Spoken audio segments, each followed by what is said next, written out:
واتبعوا ما تتلو الشياطين على ملك سليمان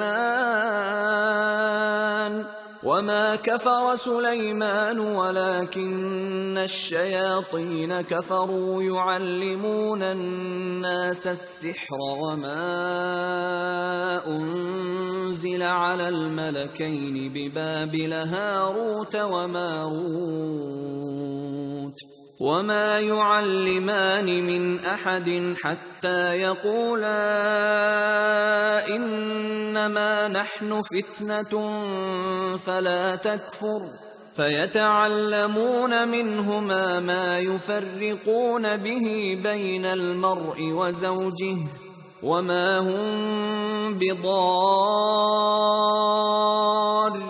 به من أحد إلا بإذن الله ويتعلمون ما يضرهم ولا ينفعهم وَلَقَدْ عَلِمُوا لَمَنِ اشْتَرَاهُ مَا لَهُ فِي الْآخِرَةِ مِنْ خَلَاقٍ وَلَبِئْسَ مَا شَرَوْا بِهِ أَنفُسَهُمْ لَوْ كَانُوا يَعْلَمُونَ. وَاتَّبَعُوا مَا تَتْلُو الشَّيَاطِينُ عَلَى مُلْكِ سُلَيْمَانَ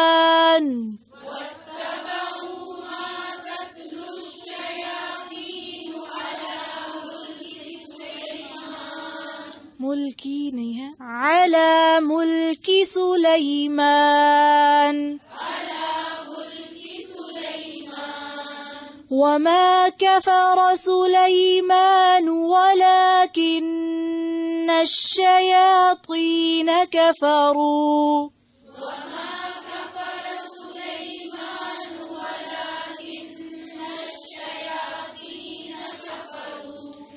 يعلمون الناس السحر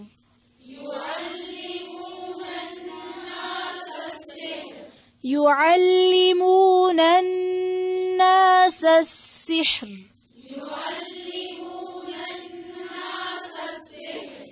سحر نہیں يعلمون الناس السحر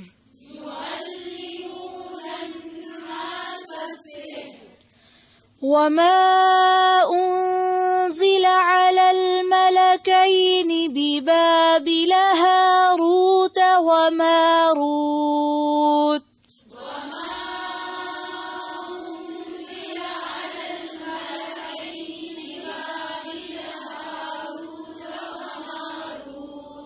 پھر سے پڑھیں.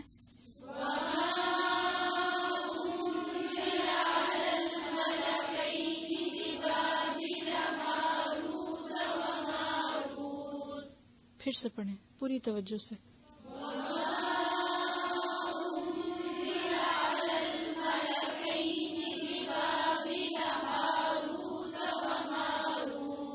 ببابل هاروت وماروت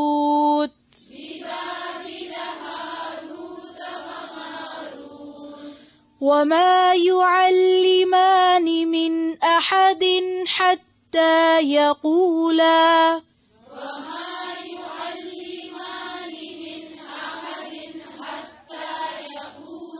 من أحد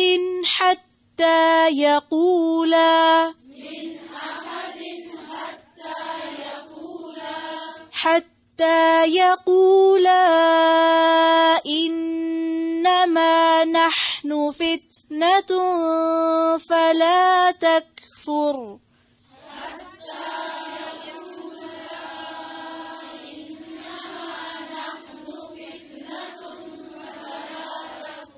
پھر سے.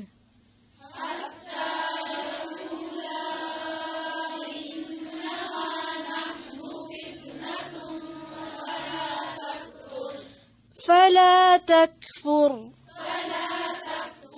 فيتعلمون منهما ما يفرقون به بين المرء وزوجه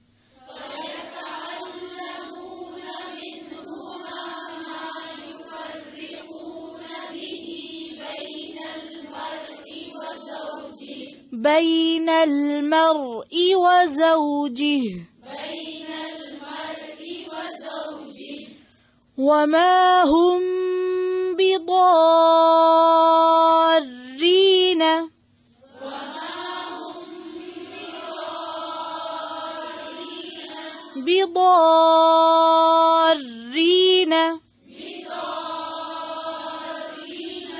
وما هم بضارين به من أحد إلا بإذن الله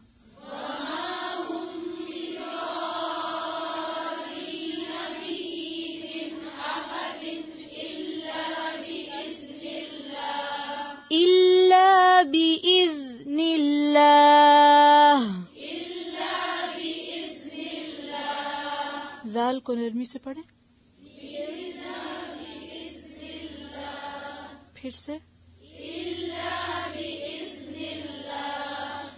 وَيَتَعَلَّمُونَ مَا يَضُرُّهُمْ وَلَا يَنفَعُهُمْ عین پہ جو پیش ہے اس کو واضح کریں. پھر سے ولا. وَلَقَدْ عَلِمُوا لَمَنِ اشْتَرَاهُ مَا لَهُ فِي الْآخِرَةِ مِنْ خَلَاقٍ.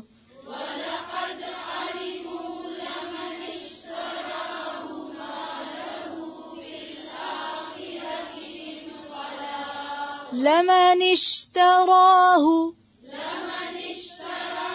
اس کو مارک کریں. وَلَقَدْ عَلِمُوا لَمَنِ اشْتَرَاهُ مَا لَهُ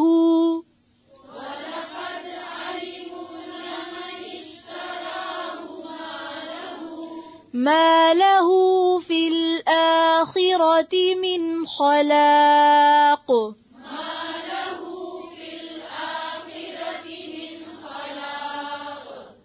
وَلَبِئْسَ مَا شَرَوْا بِهِ أَنفُسَهُمْ.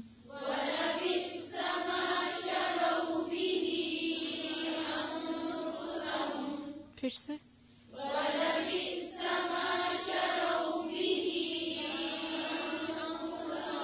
بئس. وَلَبِئْسَ مَا شَرَوْا بِهِ أَنفُسَهُمْ.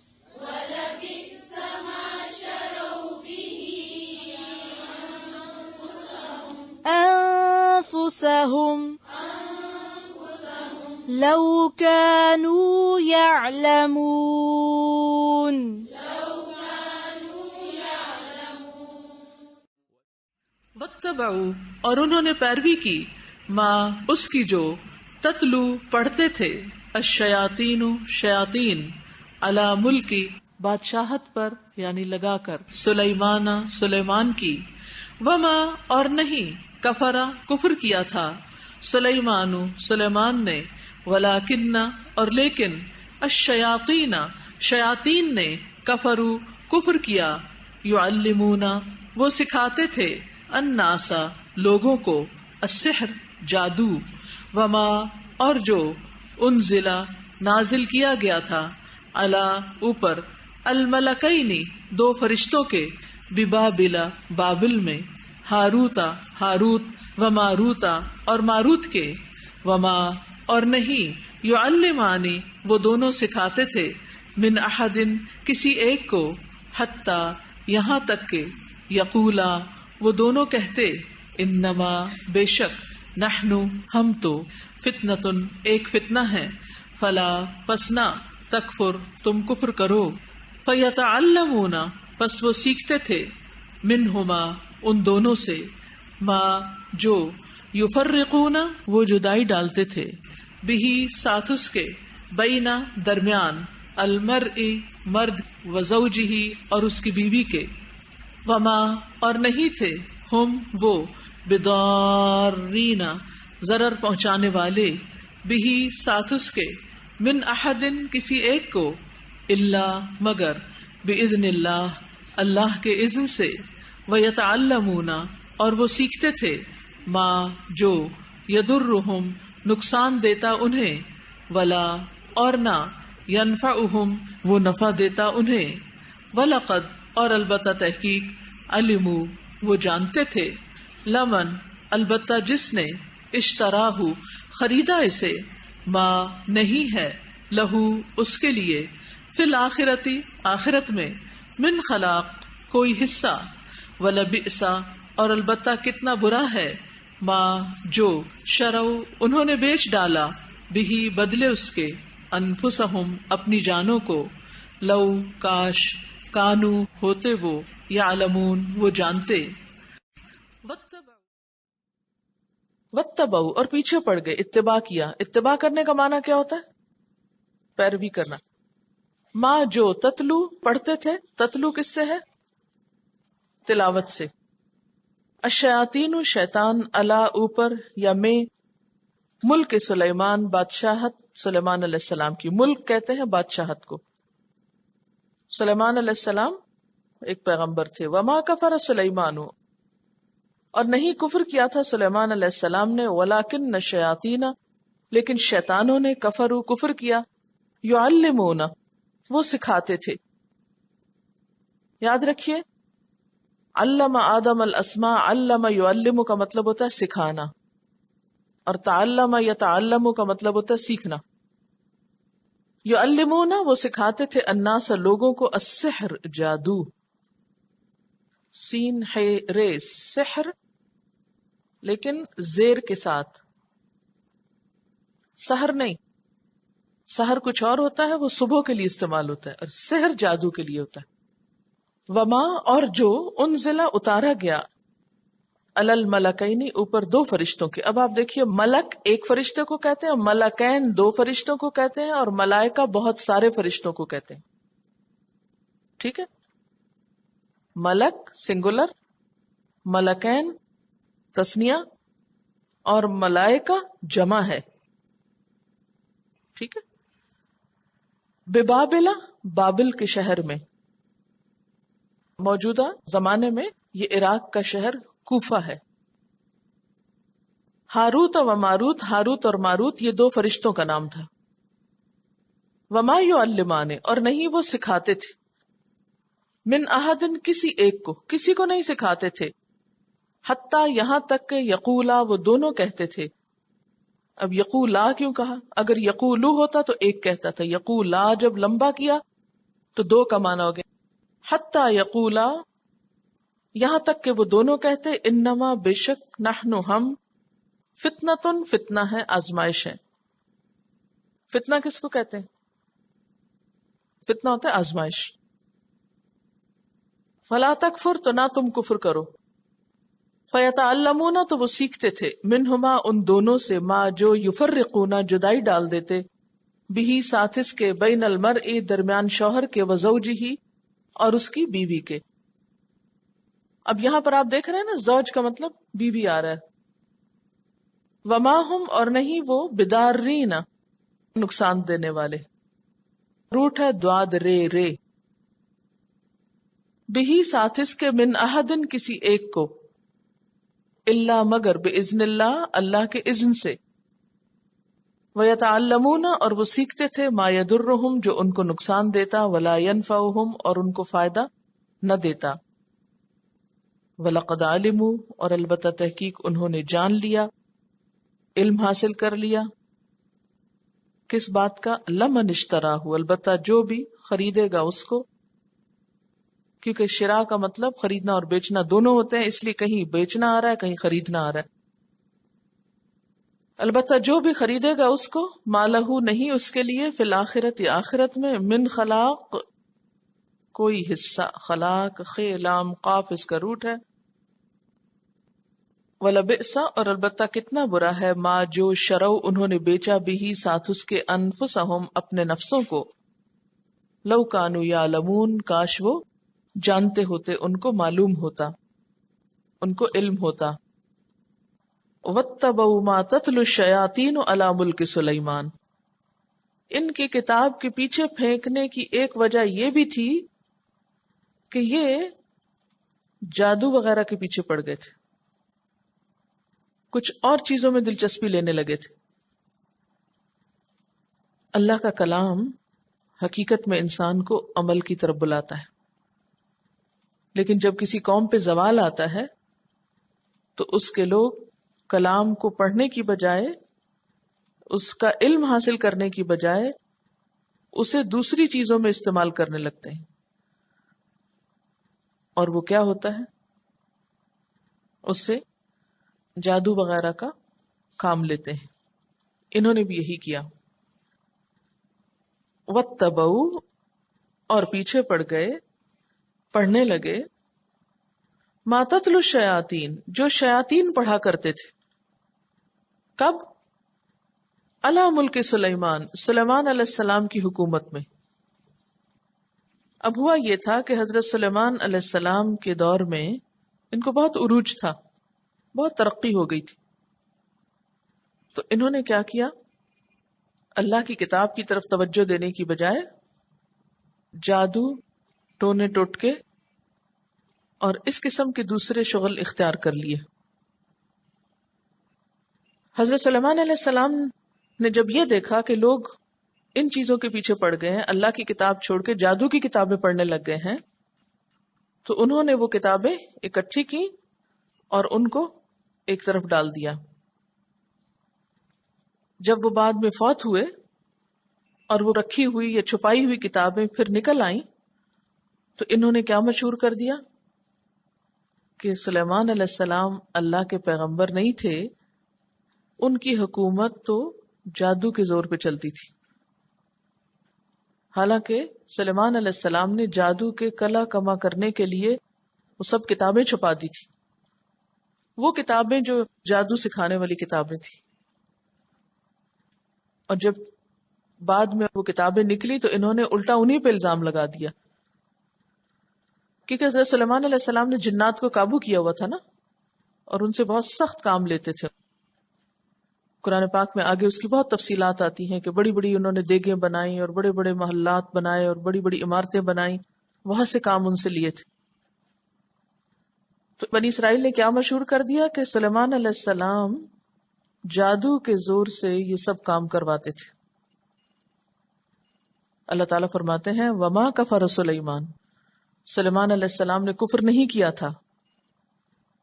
یہاں کفر سے مراد کیا ہے؟ جادو۔ ولیکن الشیاطین کفروا، لیکن شیطانوں نے کفر کیا تھا۔ یعلمون الناس السحر، وہ لوگوں کو جادو سکھاتے تھے۔ کب کی بات ہے یہ؟ حضرت سلیمان کے دور کی بات ہے۔ وما انزل علی الملکین، اور جو اتارا گیا تھا اوپر دو فرشتوں کے، کہاں پر؟ ببابل، بابل کے شہر میں، یعنی کوفہ میں۔ فرشتوں کا نام کیا تھا؟ ہاروت و ماروت، ہاروت اور ماروت۔ اب ان کی مزید آزمائش ہوئی، ان کو منع کیا گیا تھا کہ جادو نہ سیکھو، لیکن ان کی آزمائش کے لیے اللہ تعالیٰ نے دو فرشتے اتارے شہر میں جو لوگوں کو جادو سکھاتے تھے۔ وما یعلمان، اور وہ نہیں سکھاتے تھے من احد، کسی کو، حتی یقولا، یہاں تک کہ وہ دونوں کہتے انما نحن فتنۃ، کہ ہم تو آزمائش کے لیے ہیں، فلا تکفر، تم کفر نہ کرو، یعنی جادو نہ سیکھو۔ یعنی وہ کسی کو نہیں سکھانا چاہتے تھے، وہ تو آزمائش کے لیے اترے تھے، لیکن یہ ان کی بات نہیں سنتے تھے۔ فَيَتَعَلَّمُونَ مِنْهُمَا، سیکھتے تھے ان دونوں سے۔ کیا سیکھتے تھے؟ جادو سیکھتے تھے۔ اور کیسا جادو سیکھتے تھے؟ مَا يُفَرِّقُونَ بِهِ بَيْنَ الْمَرْءِ وَزَوْجِهِ، جس کے ذریعے شوہر بیوی میں جدائی ڈال دیتے تھے۔ یعنی جادو کی بھی وہ قسم اور وہ طریقہ اور وہ چیز کرتے کہ جس سے شوہر اور بیوی میں پھوٹ پڑ جائے، گھر ٹوٹے۔ اچھا، یہ جو بنی اسرائیل کے لوگ کیا کرتے تھے کہ میاں بیوی کے درمیان جدائی ڈالتے تھے، تو یہ ایک خاص شیطانی عمل ہے۔ حضرت جابر رضی اللہ تعالیٰ عنہ کہتے ہیں کہ آپ صلی اللہ علیہ وسلم نے فرمایا، ابلیس اپنا عرش پانی پر رکھتا ہے، پھر اپنی فوجیں ادھر ادھر بھیج دیتا ہے. آپ کو یاد ہوگا میں نے جب حضرت آدم علیہ السلام کا واقعہ آپ کو سنایا تھا تو اس وقت یہ بتایا تھا کہ اس زمین پر انسانوں سے پہلے جنات بستے تھے. پھر جب اللہ تعالیٰ نے انسان کو بھیجنے کا ارادہ فرمایا تو فرشتوں کے ایک گروہ کو زمین پہ بھیجا اور انہوں نے مار مار کے جنوں کو زمین سے ہٹا کے سمندروں کی طرف، جزیروں کی طرف دھکیل دیا. تو اب شیاطین کا دربار کہاں لگتا ہے؟ پانی پر. اور وہاں سے وہ اپنے کارندے بھیجتے ہیں مختلف علاقوں میں غلط کام کرانے کے لیے. تو آپ نے فرمایا ابلیس اپنا عرش پانی پر رکھتا ہے، پھر اپنی فوجیں ادھر ادھر بھیج دیتا ہے، اور ان میں سے سب سے زیادہ معزز اس کے لیے وہ ہوتا ہے جو سب سے بڑا فتنہ کر کے آئے. یعنی ابلیس اس سے سب سے بڑھ کے خوش ہوتا ہے جو سب سے بڑا گناہ کر کے آئے. چنانچہ ایک آتا ہے اور آ کر اسے بتاتا ہے کہ میں نے فلاں فلاں کام کیا، تو ابلیس اسے کہتا ہے تم نے کچھ بھی نہیں کیا. پھر ایک اور آتا ہے اور کہتا ہے میں نے آج فلاں آدمی کو اس وقت تک نہیں چھوڑا جب تک اس کے اور اس کی بیوی کے درمیان جدائی نہیں ڈال دی. تو ابلیس اسے اپنے قریب کر لیتا ہے. ایک اور روایت کے مطابق اسے اپنے گلے سے لگا لیتا ہے، پھر اسے مخاطب ہو کر کہتا ہے کہ تم بہت اچھے ہو. اور ایک اور روایت میں آتا ہے کہ اس کو تاج پہناتا ہے، سب سے اچھا کام تم نے کیا ہے جو میاں بیوی کو لڑا کے آئے ہو. تو اس قسم کو سحر تفریق کہا جاتا ہے، اور اس میں سب سے اہم ہوتا ہے شوہر اور بیوی میں جدائی ڈالنا، لیکن بسا اوقات دوسرے رشتوں میں بھی جدائی ڈالنے کے لیے استعمال ہوتا ہے. مثلا ماں اور بیٹے کے درمیان، باپ بیٹے کے درمیان، دو بھائیوں کے درمیان، دو دوستوں کے درمیان، دو شریکوں کے درمیان بھی جدائی ڈالی جاتی. اس کی علامت کیا ہوتی ہے؟ جیسے ہر بیمار کی کچھ علامتیں ہوتی ہیں نا، سمٹمز ہوتی ہیں. اس کی علامت یہ ہوتی ہے کہ محبت اچانک نفرت میں بدل جاتی ہے وداؤٹ اینی ریزن. کوئی وجہ نہیں پتا ہوتی، اچھی بھلی زندگی گزر رہی تھی کہ یکا یک ایک دوسرے سے لڑائی جھگڑے شروع ہو گئے. دونوں کے درمیان بے وجہ شکوک و شبہات پیدا ہو جاتے ہیں. دونوں ایک دوسرے کا کوئی عذر اور معذرت قبول کرنے کو تیار نہیں ہوتے. چھوٹی سی بات کو بہت بڑا بنا لیا جاتا ہے، رائی کا پہاڑ جس کو کہتے ہیں. بیوی کو شوہر بہت بدصورت لگتا ہے، شوہر کو بیوی بہت بدصورت لگتی ہے. وہ جو ہے نا نظر کا دھوکا ہو جاتا ہے. یعنی وہی شکل جو اچھی لگتی تھی اب وہ بہت ہی بری لگنے لگتی. اور جس پہ جادو ہوتا ہے وہ اپنے دوسرے پارٹنر یا جو اسپاؤس ہوتا ہے یا جو ساتھی ہوتا ہے اس کے ہر کام کو برا سمجھنے لگتا ہے. اس کے ہر کام، ہر حرکت، ہر ادا سے نفرت ہوتی. جیسے آپ نے دیکھا ہوگا کہ محبت میں کیا ہوتا ہے، دوسرے کی ہر ادا اچھی لگتی، تو اس میں نفرت میں کیا ہوتا ہے کہ ہر بات بری لگنے لگتی.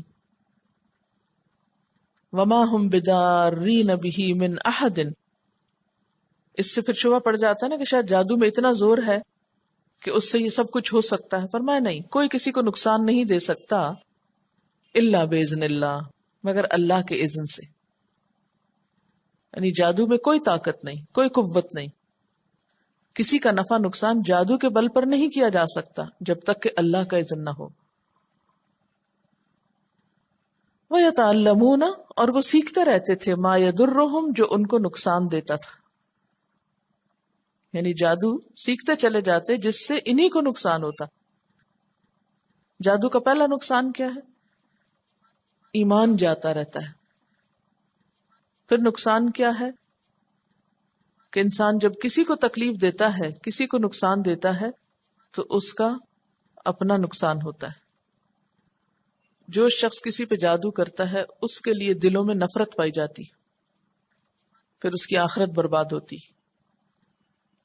اور خاص طور پر چونکہ یہ گھر توڑتے تھے تو جس معاشرے میں گھر ٹوٹنے لگے وہاں کس قدر بے چینی اور کس قدر پریشانی ہو سکتی. فرمایا کہ جادو کے ذریعے کام بھی کیا لے رہے تھے؟ گھر توڑنے کا. اور اس کا الٹیمیٹ ریزلٹ انہیں خود دیکھنا پڑ رہا تھا کہ انہی کو نقصان ہو رہا تھا، انہی کی قوم اور انہی کی نسل تباہ و برباد ہو رہی تھی.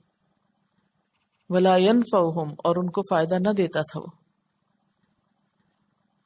وَلَقَدْ عَلِمُوا، اور البتہ تحقیق انہوں نے جان لیا تھا. کنہوں نے؟ بنی اسرائیل نے. ان کو پتا تھا، انہیں علم ہو چکا تھا. کیا؟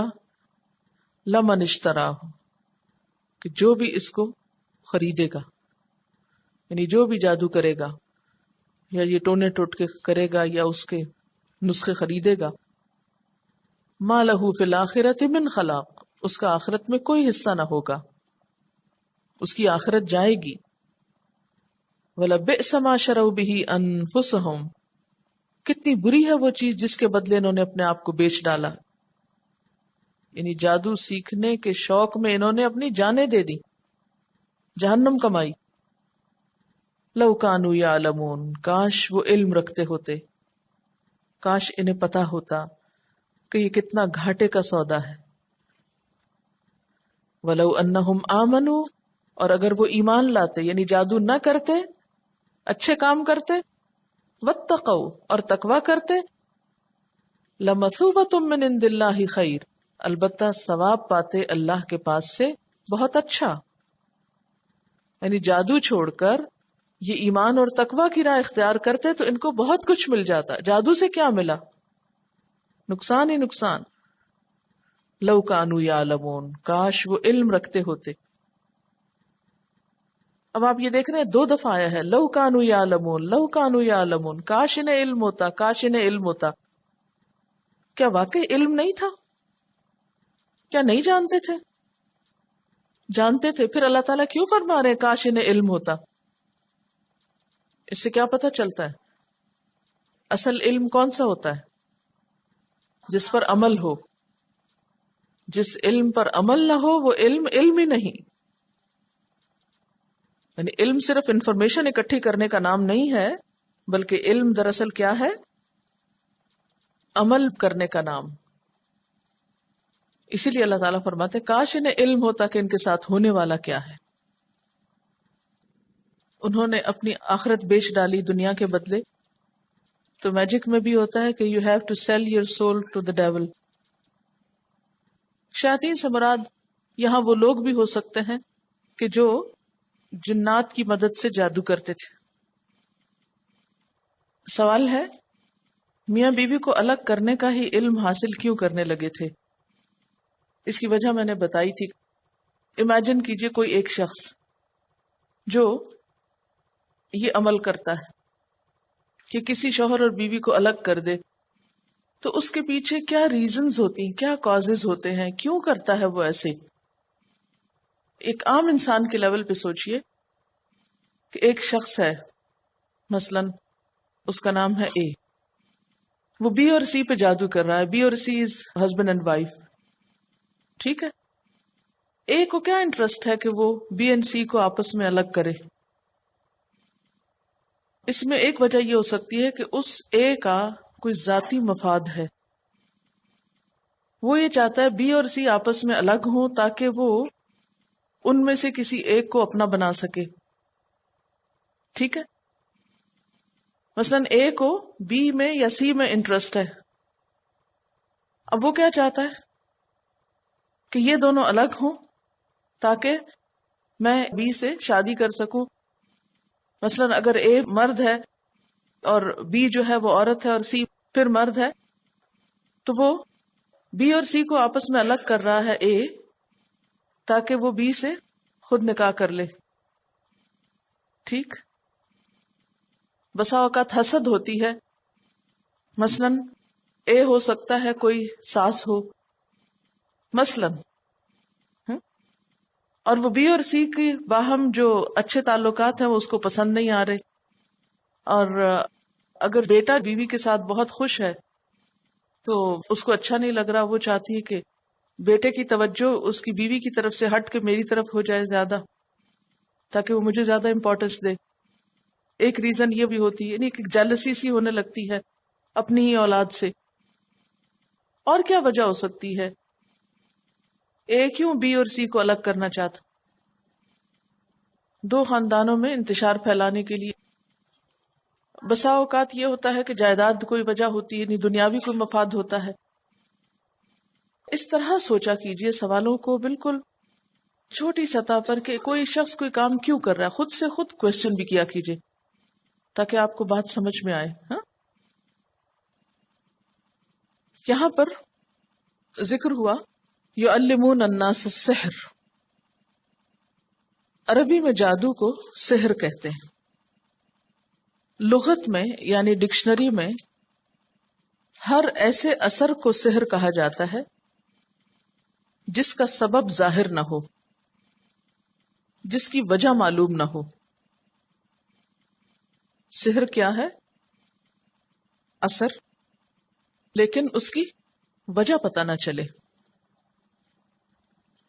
جادو میں بھی دراصل کیا ہوتا ہے کہ کچھ سمپٹمز انسان اپنے اندر ایسی دیکھتا ہے جو ان یوزول ہوتی اور ان کی وجہ نہیں پتہ چلتی. مثلا بعض لوگوں کو آپ نے یہ کہتے سنا ہوگا کہ میرے سر میں درد ہوتی ہے اور میں نے بہت ٹیسٹ کرائے ہیں اور ڈاکٹرز کو کوئی وجہ معلوم نہیں ہو رہی، کوئی فزیکل ریزن اس کا تلاش نہیں کیا جا سکتا. لیکن انسان اپنے اندر کچھ اثرات محسوس کرتا ہے، کچھ بے چینی، کچھ تکلیف، کوئی درد. یہ اثرات کیا ہوتے ہیں؟ بسا اوقات کچھ کلمات، کچھ الفاظ کے اثرات ہوتے ہیں. مثلا آپ دیکھیں کہ اگر کوئی شخص آپ کی تعریف کرے تو آپ پر اس کا کوئی اثر ہوتا ہے؟ تو تعریف کیا ہے دراصل؟ چند الفاظ ہی تو ہیں. اسی طرح اگر کوئی آپ پر تنقید کرے کوئی اثر ہوتا ہے؟ کوئی آپ کو ڈانٹے اثر ہوتا ہے؟ ہوتا نا. کوئی آپ کو گالی دے اثر ہوتا ہے؟ تو گالی کیا ہے؟ ایک لفظ ہی تو ہے. الفاظ کے اثرات ہوتے ہیں. پھر آپ نے دیکھا ہوگا کہ ایک بات جو ایک دفعہ کہی جاتی ہے اس کا اثر کچھ اور ہوتا ہے. ایک بات جو بار بار کہی جائے اس کا اثر کچھ اور ہوتا ہے. اور کچھ الفاظ جن کو بسا اوقات سینکڑوں یا ہزاروں دفعہ پڑھا جاتا ہے، چلا کاٹا جاتا ہے، تو ان الفاظ کے پھر اثرات کچھ اور طرح ہوتے ہیں. سحر جو ہے اس میں بسا اوقات الفاظ کا سہارا لیا جاتا ہے. انہیں یا تو لکھا جاتا ہے یا پڑھا جاتا ہے ریپیٹڈلی. سحر جو ہوتا ہے وہ غیر محسوس اثرات کا نام ہوتا ہے نا. جس طرح مادی چیزیں ہوتی ہیں نا، مثلا مادی چیز سے مراد کیا ہے؟ یہ ایک بک ہے، تو اس کو اگر یہاں مارے تو کیا ہوتا ہے؟ فیلنگ آتی ہے نا، اثر ہوتا ہے. کیوں؟ اس لیے کہ یہ ہاتھ بھی مادی ہے. ہمارا جسم کیا ہے؟ مادی. اس کے اوپر جب کوئی مادی چیز آ کے ٹکراتی ہے تو درد ہوتی ہے ہاتھ کو. ٹھیک ہے نا. اسی طرح ہمارے جسم کے اندر روح ہے، تو جو روح ہے اس پر غیر مادی یا مانوی چیزیں اثر کرتی ہیں. مانوی چیزیں کیا ہیں؟ جیسے الفاظ یا آواز. لفظ جو ہوتا ہے، ورڈ، یہ مادی چیز تو نہیں ہے نا. مثلا میں کہوں بات، کہاں ہے؟ پکڑ کے لائیں بات کو. کلمہ، پکڑ سکتے ہیں کلمے کو؟ نہیں پکڑ سکتے نا. تو جو کلمہ ہے وہ غیر مادی چیز ہے. ٹھیک ہے؟ یا مانوی چیز ہے. اب یہ بھی اپنا ایک اثر رکھتا ہے. جیسے اچھی نیوز کا اثر ہوتا ہے، بری نیوز کا اثر ہوتا ہے نا. تو وہ بری نیوز کیا ہے؟ پکڑ سکتے ہیں آپ اس کو؟ تو اس کا اثر ہے نا. وہ کہاں ہوتا ہے؟ کس پہ؟ آپ کے دل پہ، آپ کی روح پہ. تو اس بات سے انکار نہیں کر سکتے آپ کہ مادی چیزوں کا اثر مادہ پہ ہوتا ہے اور روحانی چیزوں کا اثر روح پہ ہوتا ہے. تو جادو دراصل ایک ایسی چیز ہے جس کا اثر انسان کی روح پہ ہوتا ہے، خیالات پہ ہوتا ہے، نظر پہ ہوتا ہے. ٹھیک. اب آپ دیکھیے کہ یہ جو خیال پہ اثر ہوتا ہے انسان کے، یہ روح پہ اثر ہوتا ہے. تو یہ روح کس کے اندر رکھی ہوئی ہے؟ اللہ تعالیٰ نے جسم کے اندر رکھی ہوئی ہے نا. تو جب روح پہ اثر ہوگا تو اس کا اثر جسم پہ آئے گا نا. اور یہ وائس ورثہ ہوتا ہے. کیسے؟ مثلاً کاپی آپ نے اپنے ہاتھ پہ اگر ماری تو لگائی جسم پہ لیکن اثر روح پہ گیا نا. اسی طرح جب کوئی چیز روح پہ پڑتی ہے تو اس کا اثر جسم پر بھی آتا ہے. ٹھیک. بعض ایسے اثرات کے ذریعے انسان کی روح کو اس حد تک مفلوج کر دیا جاتا ہے کہ انسان پھر سروائیو نہیں کر سکتا. یعنی جادو ہو یا جنات ہو، ان کے اثر سے جب روح بیمار ہوتی ہے تو روح کیونکہ جسم میں گندھی ہوئی ہے، جسم میں جڑی ہوئی ہے، تو جسم پہ لازمی اثر پڑتا ہے. اور بعض بیماریوں کی کاز روحانی ہوتی ہے، اثر جسمانی ہوتا ہے. جسے بتایا تھا نا درد ہو رہی ہے، سمجھ نہیں آ رہی، سارے ٹیسٹ کلیئر ہیں، کچھ نہیں ہے جسم میں، لیکن پھر بھی بیمار ہے. تو وہ کیا چیز ہے؟ وہ روح ہے. ٹھیک ہے. تو جب جسم پہ کچھ زد پڑتی ہے تو اس کا اثر روح پہ جاتا ہے، روح پہ پڑتی ہے تو اس کا اثر جسم پہ جاتا ہے، کیونکہ دونوں جڑے ہوئے ہیں ساتھ ساتھ. نبی صلی اللہ علیہ وسلم نے فرمایا ہے کہ ان من البیان لسحر، بعض بیان، بعض کلمات، بعض الفاظ، بعض سپیچ جادو کا اثر رکھتی. تو خصوصاً شعر و شاعری جو ہے اس کا اثر ایسے ہی ہوتا ہے جیسے جادو کا اثر ہوتا ہے. یہ لفظ آپ نے محاورے میں نہیں سنا کہ فلاں شخص جو ہے وہ جادو بیان ہے، ہاں؟ یا اس کا کلام جو ہے وہ جادو کی طرح اثر کرتا ہے. تو قرآن پاک سن کر جو دشمن تھے وہ نبی صلی اللہ علیہ وسلم کو کیوں کہتے تھے جادوگر؟ اثر ہوتا تھا نا دلوں پر. ٹھیک ہے. اسی طرح جادو میں بسا اوقات جنات اور شیاطین سے مدد لی جاتی، ان کے ذریعے اثرات ڈالے جاتے. مسلمان ہونے کی حیثیت سے ہم سب جانتے ہیں کہ اس کائنات میں فرشتوں کے علاوہ، انسانوں کے علاوہ، جانوروں کے علاوہ ایک اور مخلوق بھی ہے جس کو جن کہا جاتا ہے. جن کو جن اس لیے کہا جاتا ہے کہ وہ نظر نہیں آتا. فیٹس کے لیے بھی لفظ جنین استعمال ہوتا ہے کیونکہ وہ بھی نظر نہیں آتا، باہر سے چھپا ہوا ہوتا ہے 3 پردوں میں. اسی طرح بسا اوقات قوت خیال کے ساتھ بھی اثر ڈالا جاتا ہے. مثلا مسمرزم جسے آپ کہتے ہیں، یا ہپنوٹائز کرنا یا برین واش کرنا، یعنی آپ کو ایک بات کا بار بار احساس دلایا جاتا ہے. اسی طرح خیالات کے ذریعے، یعنی کسی بھی شخص کے بارے میں آپ امیجن کریں، آپ اس کے بارے میں سوچیں اور اپنی پوری توجہ اس پہ فوکس کر دیں، تو کیا ہوگا کہ وہ شخص آپ کے بارے میں سوچنا شروع کر دے گا. یا یہ کہ اس کے دل میں آپ کا خیال آنے لگے گا. محبت کو بھی جادو سے تشبیہ دی جاتی ہے نا، تو اس میں بھی کیا ہوتا ہے بنیادی طور پر؟ ایک شخص دوسرے کے بارے میں سوچتا ہے اور وہ سوچ اتنی فوکسڈ ہوتی ہے کہ دوسرے کو بھی اس کا خیال آنے لگتا ہے، وہ بھی دوسرے کے بارے میں سوچنے لگتا ہے جو اس کے بارے میں سوچ رہا ہوتا ہے. پھر اسی طرح اثرات جو ہوتے ہیں وہ آپ نے دیکھا ہوگا کہ بعض مادی چیزوں کے بھی ہوتے ہیں.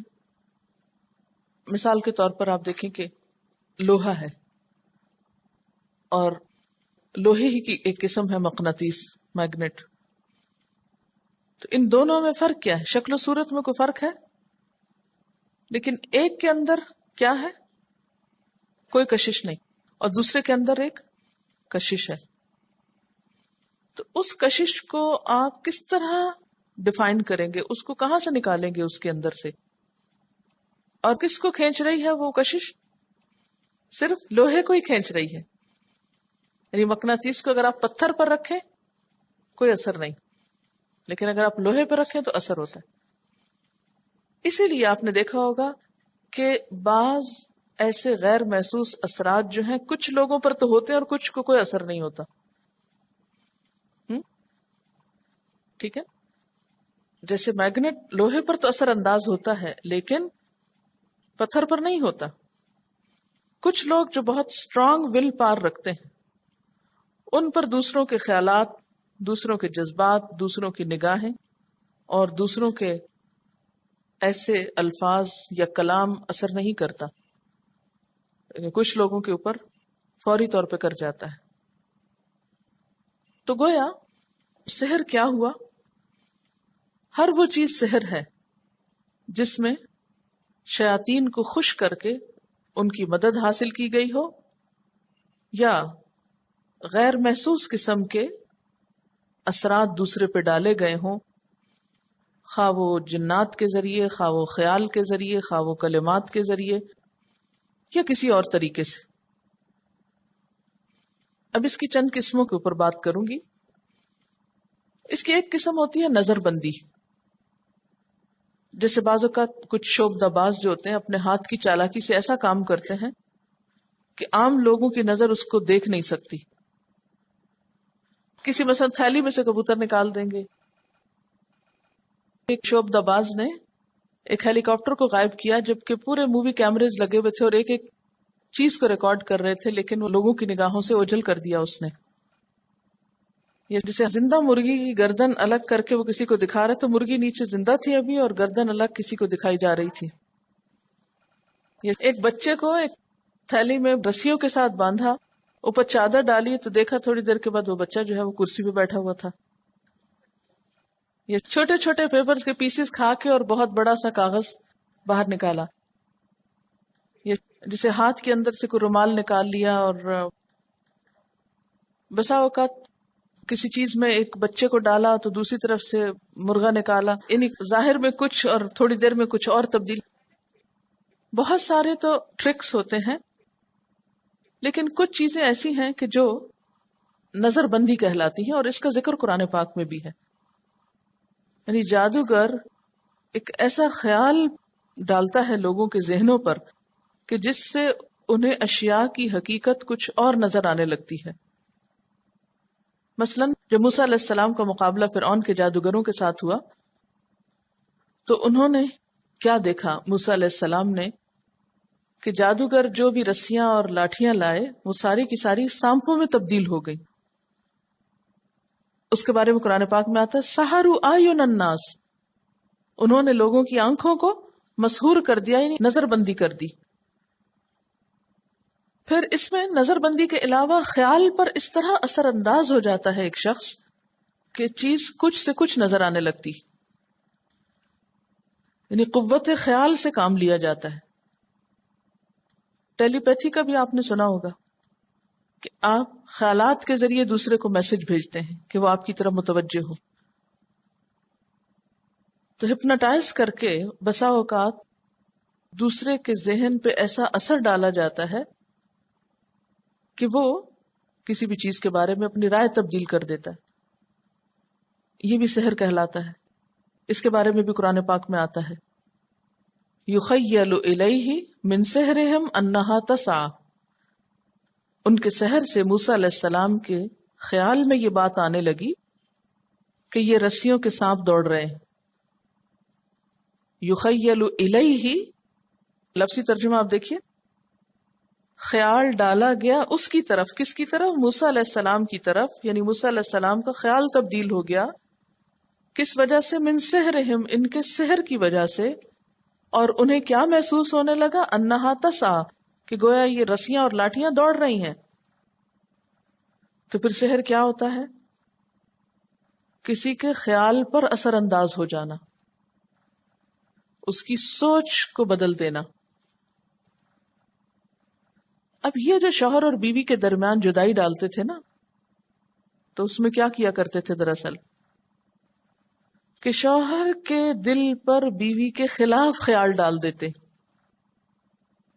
یا بیوی کے دل میں شوہر کے خلاف خیال ڈال دیتے، جس سے شوہر اور بیوی میں نفرت ہو جاتی اور آپس میں ان کی لڑائی ہو جاتی اور وہ ایک دوسرے سے کٹ جاتے. اور پھر بسا اوقات جو یہ کام کرتا تھا کہ کسی عورت کو اس کے شوہر سے متنفر کرتا، وہ اسی عورت کے دل میں اپنا خیال ڈالتا کہ عورت اس کی طرح متوجہ ہو جائے. تو بعض اوقات یہ بھی ہوتا ہے کہ کچھ لوگ ایسے عمل کرواتے ہیں کہ کسی لڑکی کو یا کسی لڑکے کو اس جادو یا سحر کے اثر سے اپنی طرف متوجہ کر لیتے ہیں. آپ نے بسا اوقات سنا ہوگا کہ ایک بچی بہت اچھی، بہت نیک، بہت شریف، اچانک ہی اس کو کیا ہوتا ہے، وہ کسی لڑکے کے سحر میں گرفتار ہو جاتی، پھر وہ ماں باپ کے ساتھ بدتمیزی کرنے لگتی ہے. اس کے اندر یوں لگتا ہے جیسے کوئی شیطان آ گیا ہو. اسے ماں باپ کی عزت کی پرواہ نہیں ہوتی، کسی کی نہیں. وہ کہتی کہ بس مجھے اسی کے ساتھ شادی کرنی ہے، اور وہ سب خاندان کی روایات اور عزتیں لٹا کر بسا اوقات گھر سے بھی نکل جاتی. حالانکہ سب کیا کہتے ہیں، وہ ایسی تھی نہیں، وہ ایسی ہے نہیں، یوں لگتا ہے اس کے اندر کوئی شیطان آ گیا ہے. تو بسا اوقات ایسے کام بھی کیے جاتے ہیں، اور بنی اسرائیل میں ایسے کام بہت ہو رہے تھے. پھر اسی طرح یہ بھی ہوتا ہے بسا اوقات کہ کسی چیز کی حقیقت بدل دی جاتی، جیسے ابھی بات ہوئی نا شعبدہ بازی کے ذریعے. مثلا کسی انسان کو جانور بنا دینا، یا جانور کو انسان کی شکل میں لے آنا، یا کسی کو پتھر بنا دینا. اس کے بارے میں ایک روایت آتی ہے، کعب احبار کہتے ہیں لولا کلمات اقولہن لجعلتنی الیہود حمارا. اگر یہ چند کلمات نہ ہوتے جن کو میں پابندی سے پڑھتا ہوں تو یہودی مجھے گدھا بنا دیتے. یعنی یہود کے اندر جادو بہت تھا، اور یہ مسلمان ہو گئے تھے نا، تو یہود ان کے پیچھے پڑ گئے. اور آپ کو معلوم ہوگا، تاریخ میں آپ نے پڑھا ہوگا کہ یہود نے حضور صلی اللہ علیہ وسلم پر بھی جادو کیا تھا. تو جو بھی کوئی مسلمان ہوتا تو یہ جادو کے وار سے اس کے اوپر اثر انداز ہونے کی کوشش کرتے، تو وہ پابندی سے کچھ کلمات پڑھتے تھے. یہ موطا امام مالک کی روایت ہے جو میں پڑھ رہی ہوں اس وقت. وہ کلمات کیا ہیں؟ اعوذ بوجہ اللہ العظیم الذی لیس شیء اعظم منہ وبکلمات اللہ التامات التی لا یجاوزہن بر ولا فاجر وباسماء اللہ الحسنى ما علمت منها وما لم اعلم من شر ما خلق وذرأ وبرأ. میں اللہ عظیم کی پناہ پکڑتا ہوں جس سے بڑا کوئی نہیں، اور پناہ پکڑتا ہوں اللہ کے تمام کلمات کی جس سے کوئی نیک اور بد انسان آگے نہیں نکل سکتا، اور پناہ پکڑتا ہوں اللہ کے تمام اسماء حسنہ کی، اچھے ناموں کی، جن کو میں جانتا ہوں اور جن کو نہیں جانتا، ہر اس چیز کے شر سے جس کو اللہ تعالیٰ نے پیدا کیا اور وجود دیا اور پھیلا دیا. یہ بہت ہی بہترین دعا ہے. جب آپ کو کسی قسم کا کوئی وسوسہ تنگ کرے، کوئی وہم آنے لگے، کوئی خوف آنے لگے، کوئی فکر آنے لگے کہ فلاں میرے ساتھ یہ کر دے گا، فلاں مصیبت آ جائے گی، تو فوراً یہ دعا پڑھ لیا کرے بیٹھے بیٹھے. عام طور پر جب جادو کیا جاتا ہے تو اس میں شیاطین کو خوش کیا جاتا ہے. ایسے منتر پڑھے جاتے ہیں جس میں کفر اور شرک کے کلمات ہوں. جادو میں ایسے کلمات پڑھے جاتے ہیں جس میں کفر اور شرک کے کلمات ہوں. نمبر 2، کواکب یعنی ستاروں اور نجوم کی عبادت کی جاتی، اور اس میں بھی شرک ہوتا ہے. نمبر 3، ایسے اعمال کیے جاتے ہیں جو شیاطین کو بہت پسند ہوتے ہیں. مثلا کسی کو ناحق قتل کر کے اس کا خون استعمال کرنا، پھر جنابت یا نجاست کی حالت میں رہنا، طہارت نہ کرنا. اور کہا یہ جاتا ہے کہ سحر عام طور پر ان لوگوں کا کامیاب ہوتا ہے جو زیادہ گندے اور نجس رہتے ہیں، پاکی اور اللہ کے نام سے دور رہتے ہیں، خبیث کاموں کے عادی ہوتے ہیں. بعض عورتیں حالت حیض میں جادو کا کام کرتی ہیں، کیونکہ ان دنوں میں جادو کا کام زیادہ اثر کرتا ہے. یعنی جادوگر ہی نہیں ہوتے، جادوگرنیاں بھی ہوتی ہیں، جن کے بارے میں قرآن پاک میں بھی آتا ہے من شر النفاثات فی العقد. اب یہ ہے کہ ایسی چیزیں موجود ہیں، ان کی اپنی ایک حقیقت ہے، اس کا انکار نہیں کیا جا سکتا، کیونکہ یہ سب چیزیں جو ہے نا قرآن پاک اور احادیث سے پتہ چلتی کہ ایسا ہوتا ہے، یعنی جادو ہوتا ہے. کیونکہ بعض لوگ کہتے ہیں ہم کسی جادو وادو کو نہیں مانتے، تو یہ کہنا بھی انتہا پسندی ہے. جادو بہرحال ایگزسٹ کرتا ہے، لیکن اس کا مقابلہ کیسے کرنا چاہیے؟ سب سے پہلی بات تو یہ ذہن میں رہے کہ کسی شخص پہ کوئی جادو اور کوئی چیز اثر نہیں کر سکتی جب تک اللہ کا اذن نہ ہو. کوئی چیز کسی کو نقصان نہیں واتبعوا اور پیچھے پڑ گئے سکتی جب تک کہ اللہ کا اذن نہ ہو. قرآن پاک میں کیا آتا ہے؟ وما هم بضارین به من احد الا باذن اللہ. کسی کو وہ نقصان نہیں دے سکتے جادوگر جب تک کہ اللہ کا اذن نہ ہو. اس لیے اس بات پر ہمیشہ یقین رکھیے، ایمان رکھیے، اعتماد رکھیے، اور کسی جادو سے مت گھبرائیے اور نہ خوف کھائیے اور نہ پریشان ہوئیے اور نہ ایکسپلائٹ ہوئیے کہ کوئی آپ پر جادو کر دے گا تو آپ اس کے زد میں آ جائیں گے اور آپ اس کا شکار ہو جائیں گے، یا جادو کی وجہ سے کوئی آپ کا نقصان کر دے گا. ہرگز نہیں، اگر اللہ نہیں چاہے گا تو. اس لیے پھر اس سے بچاؤ کا طریقہ کیا ہے، اس کا توڑ کیا ہے، اس سے حفاظت کیا ہے؟ کیونکہ جادوگر تو دشمن ہے، اس سے بچاؤ کیسے ہوگا، اس سے حفاظت کیسے ہوگی؟ نمبر 1، اللہ تعالی کے احکامات کو مانا جائے. نماز نہیں پڑھتے تو نماز پڑھیے، روزہ نہیں رکھتے تو روزہ رکھیے، زکوٰۃ نہیں دیتے زکوٰۃ دیجیے. نمبر 2، تمام حرام کام چھوڑیے. جن چیزوں کو اللہ نے حرام قرار دیا ہے، زنا ہے، شراب ہے، سود ہے، ان چیزوں کو چھوڑنا ہوگا. نمبر 3، تمام صغیرہ کبیرہ گناہوں سے معافی، توبہ، کیونکہ ان اللہ یحب التوابین ویحب المتطہرین. بے شک اللہ محبت رکھتا ہے توبہ کرنے والوں سے اور پاک صاف رہنے والوں سے. تو گویا تمام گناہوں سے بھی توبہ اور تمام نجاستوں سے بھی پاکیزگی. پاک صاف رہنا شروع کیجئے، صحیح طور پر طہارت، صحیح طور پر اپنے بالوں کی صفائی، ہر قسم کی ظاہری اور باطنی نجاستوں سے بیزاری. کیونکہ جادو وہاں زیادہ اثر کرتا ہے جہاں گندگی ہوتی، کیونکہ گندگی سے اٹھتا ہے تو گندگی پہ ہی جاتا ہے.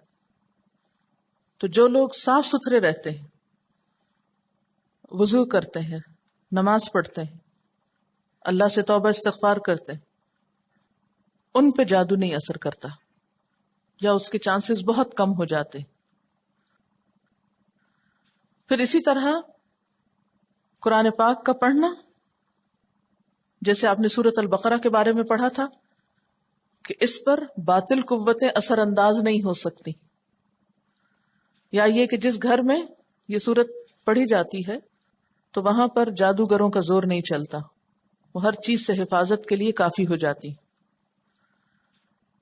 پھر اسی طرح مختلف دعاؤں کا پڑھتے رہنا، مسنون اذکار کا ورد کرنا، جس میں قل ہے، معوذتین ہے، قل اعوذ برب الفلق، قل اعوذ برب الناس، 3 بار صبح 3 بار شام، سونے کے وقت آیت الکرسی پڑھنا، صبح شام کی دعائیں پڑھنا، سونے جاگنے کے اوقات کی دعاؤں کا اہتمام، گھر میں داخل ہوتے وقت، گھر سے نکلتے وقت دعائیں پڑھنا. آپ کو معلوم ہے کہ جب گھر سے نکلتے وقت دعا پڑھی جاتی ہے بسم اللہ توکلت علی اللہ لا حول ولا قوت الا باللہ، تو ایک فرشتہ مقرر کر دیا جاتا ہے اور وہ کہتا ہے ہدیت و کفیت و وقیت، تم ہدایت پا گئے، تم کافی کیے گئے، تم بچا لیے گئے. یعنی اب تم باہر نکل رہے ہو، کوئی شر تمہیں نقصان نہیں دے گا، اللہ کی طرف سے تمہیں حفاظت مل گئی. اسی طرح جب ایک شخص بسم اللہ پڑھ کر گھر میں قدم رکھتا ہے تو تمام شریر جنات جو ہیں وہ باہر رہ جاتے ہیں، ان کو اندر آنے کی اجازت نہیں ملتی. بسم اللہ پڑھ کے دروازہ کھولا، بسم اللہ پڑھ کے دائیں پاؤں اندر رکھا، بسم اللہ پڑھ کر کھانا شروع کیا، تو ایسی تمام چیزوں سے چھٹکارا ہو جاتا ہے. پھر اسی طرح سواری پہ سوار ہوتے وقت دعا پڑھنا، بیت الخلاء میں داخل ہوتے وقت دعا پڑھنا، بیت الخلاء سے نکلتے وقت دعا پڑھنا. بیت الخلاء میں جب آپ جاتے ہیں ایک نجس جگہ پر تو آپ کیا دعا پڑھتے ہیں؟ اللہم انی اعوذ بک من الخبث والخبائث. اس دعا کا مطلب کیا ہے کہ اللہ میں تیری پناہ میں آتا ہوں، میں تیری پناہ لیتا ہوں ناپاک جنوں اور جننیوں کے شر سے. تو یہ تمام مسنون اذکار جو ہیں یہ انسان کی حفاظت کرتے ہیں اور ہر طرح کے شر سے اس کو محفوظ رکھتے ہیں. پھر اسی طرح اگر آپ کسی مصیبت زدہ شخص کو دیکھیں، کسی بیمار کو دیکھیں، کسی سحر زدہ کو دیکھیں یا کسی بھی اثر والے شخص کو دیکھیں تو اس وقت فوراً دعا پڑھیں الحمدللہ الذی عافانی ممن ابتلاہ بہ. اللہ کا شکر ہے جس نے مجھے عافیت میں رکھا ان تمام چیزوں سے جس میں یہ مبتلا ہو گیا. کسی کی مصیبت کو دیکھ کے ہنسنا نہیں چاہیے، زیر لب بھی مسکرانا نہیں چاہیے، کسی دوسرے کو اشارہ نہیں کرنا چاہیے اس پر، کیونکہ اس سے وہ مصیبت اپنے اوپر آ جاتی. اس کے برعکس دوسرے سے ہمدردی کرنی چاہیے اور وہ دعا پڑھ لینی چاہیے. تو انشاءاللہ اگر یہ سب دعائیں باقاعدگی سے پڑھی گئیں اور ان کے پڑھنے میں کچھ زیادہ وقت نہیں لگتا، جب یہ معمول ہو جاتا ہے، معمول کا مطلب ہیبٹ ہو جاتی ہے، عادت ہو جاتی ہے، تو پھر زندگی ساری روٹین میں چلتی رہتی ہے اور ساتھ ساتھ انسان بہت سی بلاؤں سے، مصیبتوں سے محفوظ بھی رہتا ہے. جادو سے، نظر سے، جنات سے محفوظ رہنے کا ذریعہ بھی ہے، اور اگر خدا نخواستہ کوئی اثر ہو تو اس کا علاج بھی ہے. اس کے علاوہ کچھ اور علاج ہیں، مثلا کھجوریں کھانا. نبی صلی اللہ علیہ وسلم نے فرمایا جس نے صبح سویرے نہار منہ 7 کھجوریں کھائیں، اور آپ نے اجوا کھجور کی طرف اشارہ کیا، اس دن اس کو کوئی زہر یا جادو نقصان نہیں دے سکتا. اس سے کیا پتہ چلتا ہے کہ کھجور کھانے سے انسان کے اندر قوت آتی، ریزسٹنس آتی، اور وہ ریزسٹنس جب بلڈ ہوتی ہے انسان کے اندر تو انسان دفاع کر لیتا ہے بہت سے اثرات سے، اپنے آپ کو بچا لیتا ہے. عام طور پر جنات کا، جادو کا، نظر کا اور ایسی غیر محسوس چیزوں کا اثر انسان پہ کب ہوتا ہے؟ جب انسان روحانی طور پر یا فزیکلی ویک ہوتا ہے. جسمانی بیماریاں بھی کب آپ پر اثر انداز ہوتی ہیں؟ جب آپ کمزور ہوتے ہیں، آپ کے اندر ریزسٹنس نہیں ہوتی. جیسے جراثیم ادھر ادھر گھوم رہے ہوتے ہیں، کن کو آپ پکڑتے ہیں؟ جن کے اندر ریزسٹنس نہیں ہوتی. تو یہ سحر وغیرہ کے اثرات بھی انہی پہ زیادہ ہوتے ہیں جن کے اپنے اندر ریزسٹنس نہیں ہوتی. تو اپنے آپ کو کمزور ہونے سے بچائیے، ریزسٹنس پیدا کیجیے، قوت رکھیے، اور اس کے لیے بہترین علاج آپ نے کیا بتایا؟ کھجور کا کھانا. اللہ کے رسول صلی اللہ علیہ وسلم جب ایسی بات فرماتے ہیں تو ہمیں ذرا یقین کم ہی آتا ہے. ہاں اگر کوئی سائنٹسٹ یا کوئی ریسرچ کر کے یہ بتا دے کہ کھجور کھانے سے جسم کے اندر یہ اور یہ کیمیائی تبدیلیاں پیدا ہو جاتی ہیں اور ایسی اور ایسی قوت پیدا ہو جاتی ہے، ایسی ریزسٹنس بلڈ ہو جاتی ہے، تو پھر ہم فوراً کھانے لگیں. پھر کھائیں ضرور، ریزسٹنس مل جائے گی آپ کو، لیکن ثواب نہیں ملے گا. جب ہم اللہ کے رسول صلی اللہ علیہ وسلم کی سنت پر عمل کر لیتے ہیں اور کسی بات کو اس لیے لیتے ہیں کہ یہ آپ نے فرمائی اور آپ سب سے زیادہ علم رکھنے والے تھے اور آپ سے بڑھ کر سچی بات کسی اور کی نہیں ہو سکتی، تو پھر وہ چیز عبادت بن جاتی. اگر اجوا کھجور نہ ہو تو کوئی بھی کھجور کھا سکتے ہیں. اگر 7 نہ بھی کھا سکیں تو کم از کم 3 کھا لیں. اور خاص طور پر خواتین کے لیے تو بہت ہی مفید چیز ہے. اللہ تعالیٰ نے قرآن پاک میں حضرت مریم علیہ السلام کو جب حضرت عیسیٰ کی ولادت ہوئی تھی تو اس وقت کھجور کھانے کے لیے اور تازہ کھجور کھانے کے لیے کہا تھا. بہرحال اب یہ ہے کہ بسا اوقات پچھلی زندگی میں یہ باتیں پتہ نہیں تھی اور کچھ اثرات ہو گئے. اس کے بھی لیولز ہوتے ہیں، اثرات کے بھی لیول ہوتے ہیں. آپ نے دیکھا ہوگا کہ بعض لوگوں کو غصے کے وقت شدید غصہ آتا ہے. غصہ کس سے ہوتا ہے؟ شیطان سے. اور شیطان کہاں سے ہوتا ہے؟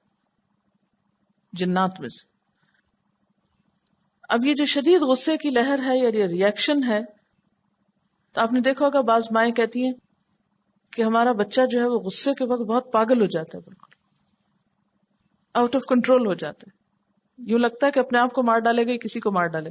ایسا ہوتا ہے نا بسا اوقات. بعض اوقات لوگوں کے اوپر غم کا بہت اثر ہوتا ہے، رونا رونا رونا کسی وقت اس سے نہ نکلنا. تو انسان کے اوپر جو غیر معمولی کیفیات ہوتی ہیں وہ بھی انسان کے اوپر ایسے اثرات کو دعوت دیتی. شدید غصہ، شدید غم، بہت زیادہ ہنسنا.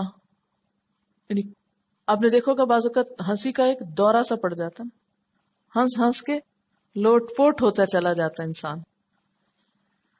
تو کوئی بھی چیز جب ضرورت سے بڑھ جائے، آپے سے باہر ہو جائے، بہت زیادہ کھانا، کھاتے جا رہے ہیں اور بھوک نہیں ختم ہو رہی، بہت زیادہ سونا، سوتے جا رہے ہیں سوتے جا رہے ہیں، یہ سب شیطانی اثرات ہوتے ہیں. تو انسان کو اپنی خواہشات کو کنٹرول میں رکھنا چاہیے اور شدید جذباتی ریئیکشن سے بچنا چاہیے. آپ کو معلوم ہے کہ حضور صلی اللہ علیہ وسلم ایک دفعہ حضرت ابوبکر کے پاس کھڑے تھے کہ کوئی شخص آیا اور اس نے آپ کو آ کے برا بھلا کہا. حضرت ابوبکر خاموش رہے تو آپ مسکراتے رہے. جو ہی انہوں نے جواب دیا تو آپ صلی اللہ علیہ وسلم وہاں سے چلے گئے. تو انہوں نے پوچھا اللہ کے رسول صلی اللہ علیہ وسلم، جب وہ شخص مجھے گالیاں دے رہا تھا آپ مسکرا رہے تھے، اور جب میں نے جواب دیا تو آپ وہاں سے چل دیے. تو آپ نے فرمایا ہاں، جب تک تم خاموش تھے فرشتہ جواب دے رہا تھا، اور جب تم بول پڑے تو فرشتہ چلا گیا اور شیطان آ گیا، اور جہاں شیطان آ جائے وہاں میں نہیں رہتا. تو لڑائی جھگڑا کرنا اور لڑائی جھگڑے میں ایک دوسرے کو برا بھلا کہنا اور حد سے بڑھ جانا، ایسے تمام مواقع پر انسان روحانی طور پر کمزور ہو جاتا ہے. اسی طرح جب کسی بھی گناہ کی کثرت ہوتی ہے تو اس میں بھی انسان روحانی طور پہ کمزور ہو جاتا ہے. لہذا شیطان کو موقع مل جاتا ہے کہ وہ اپنے اثرات کرے. تو بعض اوقات مختلف لیولز پر انسان شیطان کے زیر اثر ہوتا ہے، کہیں تھوڑا کہیں زیادہ. اب اگر کہیں شیطان کا اثر ہو جائے، کسی پہ جادو ہو جائے، تو انسان کیا کرے؟ آپ نے دیکھا ہوگا کہ بہت سارے لوگ جادو کے توڑ کے لیے، جنات نکلوانے کے لیے عاملوں کے پاس جاتے ہیں اور غیر شرعی طریقے اختیار کرتے ہیں. وہ پھر ان سے کہتے ہیں بکرا لاؤ، اس کو ذبح کرو، اس کا خون لو، پھر فلاں ہڈی لاؤ، فلاں مختلف بال لاؤ. اس طرح کی بہت سی چیزیں، پھر ہزاروں روپے ان سے بٹور لیتے ہیں. بسا اوقات وہ پتلے بنا کے تو ان کے اوپر سوئیاں لگاتے ہیں، بہت کچھ کرتے ہیں. تو اس کے لیے ایک تو یہ ہے کہ اس کا توڑ شرعی طریقے سے ہونا چاہیے، غیر مسنون اور غیر شرعی طریقے اختیار نہیں کرنے چاہیے، کیونکہ جان تو گئی، ایمان نہ جائے. جن جان کا نقصان تو ہوا، بیماری ہوئی یا تکلیف ہوئی، لیکن ایمان نہ جائے. اس کے لیے نبی صلی اللہ علیہ وسلم نے جہاں مختلف علاج بتائے ہیں یا کچھ علاج قرآن پاک سے تجویز کیے جاتے ہیں، اس کے ساتھ ساتھ کچھ اور طریقے بھی بتائے گئے ہیں. جیسے کھجوریں کھانا تو کیا تھا، ایک دفاعی طریقہ ہے، اور اگر ہو بھی چکا ہو کوئی ایسا اثر تو مزید اس طریقے کو جاری رکھا جا سکتا ہے. اس کے علاوہ ایک اور طریقہ یہ کہ سبز بیری کے 7 پتے لے کر 2 پتھروں کے درمیان اس کو کوٹا جائے، سل بٹا نہیں ہوتا اس پر، اور پھر کوٹے ہوئے پتے جو ہیں ان میں اتنا پانی ملا لیا جائے کہ جو نہانے کے لیے کافی ہو. پھر مندرجہ ذیل آیات پڑھ کر پانی پر دم کریں.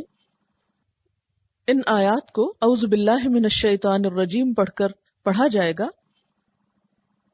ان آیات کا حوالہ نوٹ کر لیجئے. سب سے پہلے آیت الکرسی، سورۃ البقرہ، آیت نمبر 255. اس کے بعد سورۃ الاعراف کی آیت نمبر 117 سے 122 تک. پھر سورۃ یونس کی آیت نمبر 79 یعنی 79 سے 82 آیت تک، 82 تک. اس کے بعد سورۃ طٰہٰ کی آیت نمبر 65 سے 70 تک یعنی 65 سے 70 تک. علاوہ ازیں معوذتین اور سورۃ الکافرون اور سورۃ اخلاص بھی، یعنی چاروں کل. مندرجہ بالا آیات پڑھ کر بیری کے پتوں والے پانی پر دم کریں. 3 گھونٹ پانی پی لیں اور باقی پانی سے نہا لیں. انشاءاللہ فائدہ ہوگا.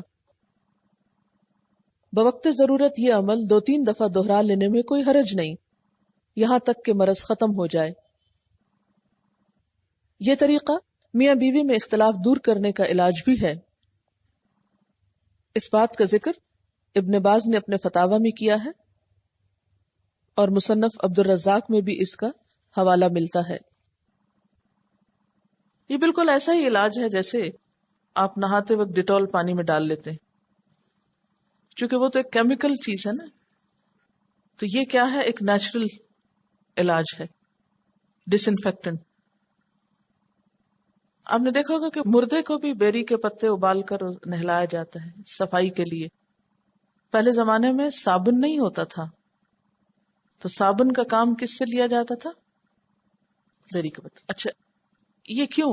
آپ کو ابھی میں نے بتایا نا کہ جہاں گندگی ہوتی ہے، نجاست ہوتی ہے، وہاں پر جنات آتے ہیں، جادو کا اثر ہوتا ہے.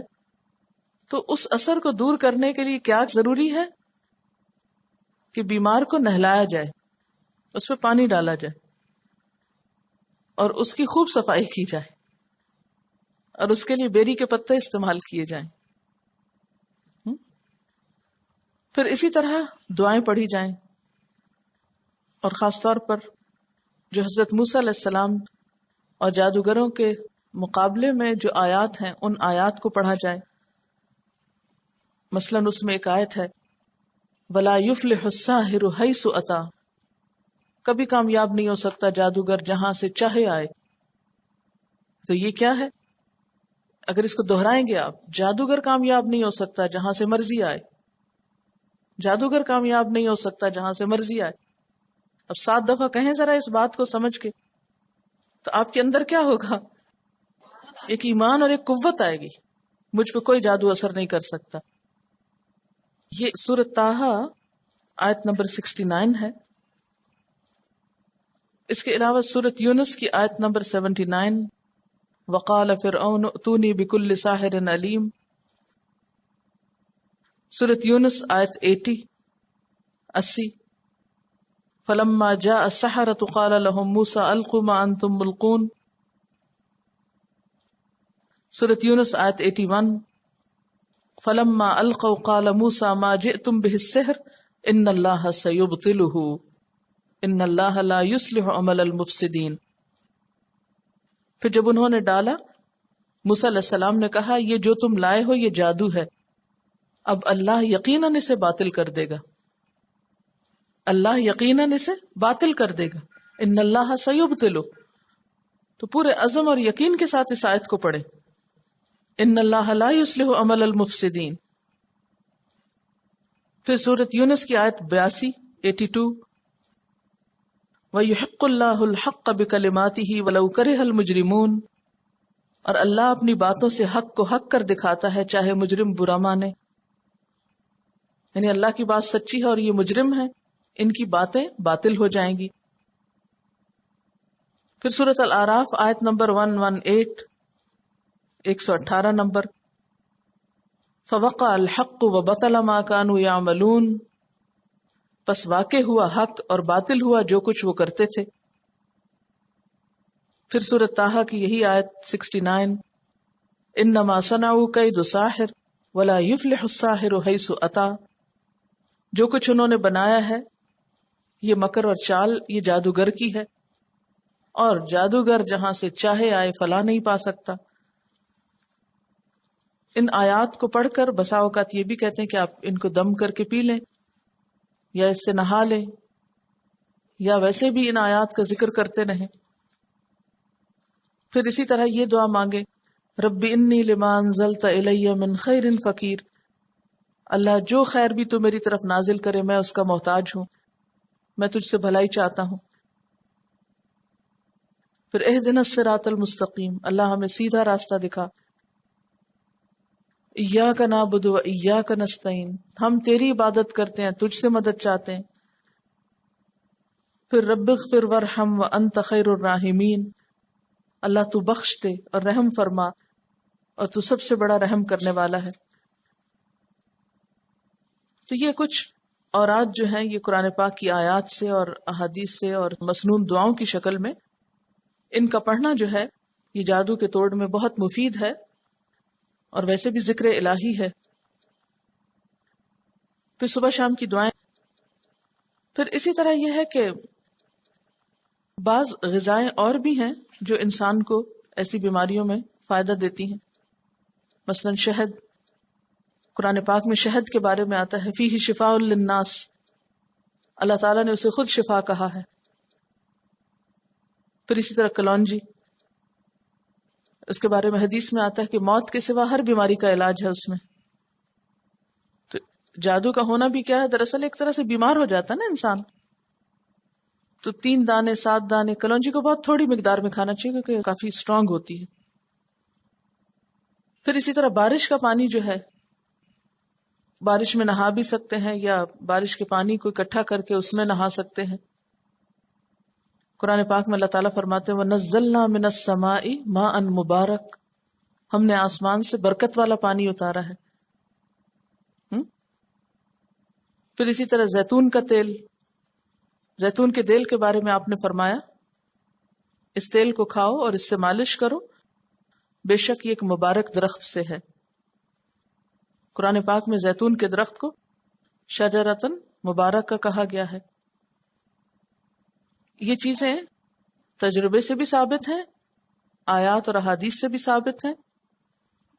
اپنی روزمرہ زندگی میں اپنی غذاؤں کو صاف ستھرا رکھا جائے اور ایسی چیزیں استعمال کی جائیں کہ جو انسان کی صحت کو بھی درست رکھے اور ایسے تمام قسم کے جو شر ہیں یا نقصان دہ چیزیں ہیں ان سے محفوظ بھی رہیں. نبی صلی اللہ علیہ وسلم نے فرمایا جس گھر میں سورۃ البقرہ پڑھی جائے وہاں شیطان داخل نہیں ہو سکتا. حضرت عبداللہ بن مسعود رضی اللہ تعالی عنہ سے مروی ہے کہ جو شخص سورۃ البقرہ کی پہلی 4 آیات، آیت الکرسی اور اس کے بعد کی 2 آیتیں اور اسی سورت کی آخری 3 آیات رات کے وقت پڑھ لے تو اس رات شیطان اس کے گھر نہیں جا سکتا اور اس کے گھر والوں کو شیطان یا کوئی اور بری چیز ستا نہیں سکتی. یہ 10 آیات اگر کسی مجنون پہ پڑھی جائیں تو اس کا دیوانہ پن دور ہو جاتا ہے. یہ کس نے فرمایا؟ حضرت عبداللہ بن مسعود نے. کون سی آیات ہیں بھلا؟ سورۃ البقرہ کی پہلی 4 آیات. الف لام میم ایک آیت ہے، پھر اس کے بعد 3 اور ہیں. آیت الکرسی، اور اس کے بعد کی 2 آیتیں. بعد کی 2 آیتیں کون سی؟ لا اکراہ فی الدین قد تبین الرشد من الغی. پھر اسی طرح معوذتین یعنی قل اعوذ برب الفلق، قل اعوذ برب الناس. نبی صلی اللہ علیہ وسلم پر جب یہود نے جادو کیا تو اللہ تعالیٰ نے یہ صورتیں نازل فرمائی جن کی وجہ سے جادو کا اثر زائل ہوا. حضرت عائشہ صدیقہ سے مروی ہے کہ رسول اللہ صلی اللہ علیہ وسلم یہ صورتیں پڑھ کر اپنے دونوں ہاتھوں پہ پھونک لیا کرتے تھے، پھر اپنے ہاتھوں کو اپنے سر، منہ اور تمام جسم پہ پھیر لیتے تھے، یعنی اپنا دم خود کرتے تھے. رات کو سوتے وقت پڑھ کر دونوں ہاتھوں پہ پھونک مار کے اور پھر اس کو جہاں جہاں تک ہاتھ پہنچتا ہے سارے جسم کو مسح کر لیا جائے. رسول اللہ صلی اللہ علیہ وسلم کا ارشاد ہے کہ اگر کسی کو شیطان خواب میں ڈرائے تو وہ یہ دعا پڑھے: اعوذ بکلمات اللہ التامات من غضبہ وعقابہ وشر عبادہ ومن ہمزات الشیاطین وان یحضرون. میں اللہ کے پورے کلمات کے ساتھ اس کے غضب اور اس کے عذاب اور اس کے بندوں کے شر سے اور شیطانوں کے وسوسوں سے پناہ مانگتا ہوں. تو جب یہ دعائیں پڑھی جائیں گی تو انشاءاللہ تعالی ان اثرات سے آپ محفوظ رہیں گے. اور یاد رکھیے کہ قرآن پاک بذات خود شفا ہے. اگر قرآن پاک کو ترتیل کے ساتھ پڑھا یا سنا جائے تو بہت اثر ہوتا ہے، اور خصوصاً آیت الکرسی کا سننا کثرت کے ساتھ، اس سے فائدہ ہوتا ہے. یہ چیز بھی انشاءاللہ ایسی تمام شرارتوں اور شر اور مصیبتوں سے بچاؤ کا ذریعہ ہوں گی. قرآن پاک میں اللہ تعالیٰ فرماتے ہیں وَنُنَزِّلُ مِنَ الْقُرْآنِ مَا هُوَ شِفَاءٌ وَرَحْمَةٌ لِّلْمُؤْمِنِينَ. اور ہم نے قرآن مجید کو اتارا جو مومنوں کے لیے شفا اور رحمت ہے. تو قرآن پاک کا پڑھنا شفا اور رحمت ہے. حضرت عائشہ رضی اللہ تعالیٰ عنہ کی ایک حدیث ہے جس میں آتا ہے کہ ایک مرتبہ حضور صلی اللہ علیہ وسلم ان کے پاس آئے تو وہ ایک عورت پر دم کر رہی تھی. تو آپ نے فرمایا عالجیہا بکتاب اللہ، اس کا علاج قرآن مجید سے کرو، یعنی قرآن مجید کا کچھ حصہ پڑھ کر اس پہ دم کر دو.